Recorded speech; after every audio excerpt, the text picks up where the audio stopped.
قلعہ منگلہ پاکستان کے صوبہ پنجاب کے ضلع میرپور میں دریائے جہلم کے کنارے واقع ہے۔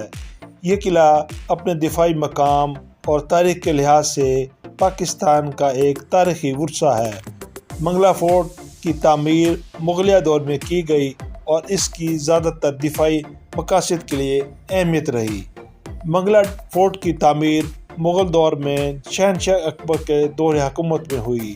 اس قلعے کا مقام دفاعی نقطہ نظر سے بہت اہم تھا، کیونکہ یہ دریائے جہلم کے کنارے واقع تھا اور کشمیری درے سے پاکستان کے مرکزی علاقوں تک رسائی کا ایک اہم راستہ تھا۔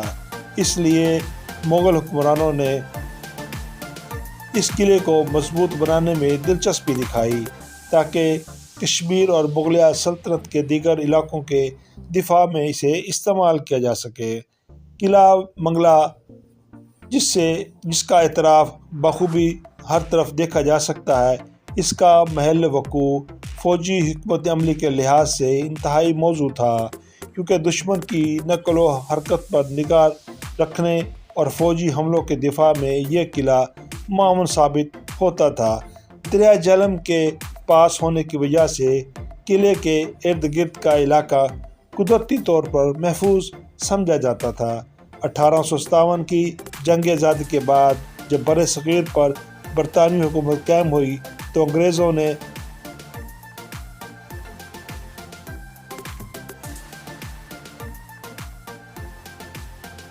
نے قلعہ منگلہ کو اپنی دفاعی ضروریات کے مطابق استعمال کیا۔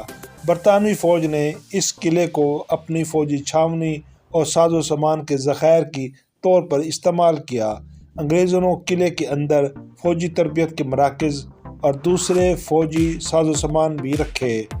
1960 کی دہائی میں پاکستان اور بھارت کے درمیان سینتاس معاہدے کے بعد حکومت پاکستان نے دریائے جہلم پر منگلہ ڈیم تعمیر کرانے کا فیصلہ کیا۔ ڈیم کی تعمیر کے نتیجے میں قلعہ منگلہ اور اس کا اطراف بیشتر حصہ پانی میں ڈوب گیا۔ قلعے کا کچھ حصہ ابھی بھی محفوظ ہے اور ڈیم کے کنارے نظر آتا ہے۔ قلعہ منگلہ اپنی تاریخی اہمیت کے سبب پاکستان میں سیاحت کا ایک اہم مرکز بھی ہے۔ منگلہ ڈیم کی وجہ سے سیاح قلعے کے قریب آتے ہیں اور اسے دیکھ کر اس دور کے دفاعی نظام کا اندازہ لگاتے ہیں۔ پاکستان آرمی کے تحت اس قلعے کی حفاظت کی جاتی ہے اور یہاں پر فوجی تربیت کے مراکز بھی موجود ہیں۔ منگلہ فورٹ پاکستان کے تاریخی کے اہم مقام رکھتا ہے۔ یہ قلعہ نہ صرف مغلیہ دور بلکہ ایک برطانوی دور اور پاکستان کے ابتدائی دور کی یادگار بھی ہے۔ دریائے جہلم کے کنارے واقع ہونے کی وجہ سے اس قلعے کو کئی صدیوں تک اہم دفاعی مراکز میں رکھا گیا۔ اس کے ساتھ ہی منگلہ ڈیم اور قلعے کے مقام کو جدید دور میں بھی نمایاں حیثیت حاصل ہے، جس سے پانی کے ذخیرہ کرنے اور بجلی پیدا کرنے کے حوالے سے ملک کو بہت فائدہ ہوا۔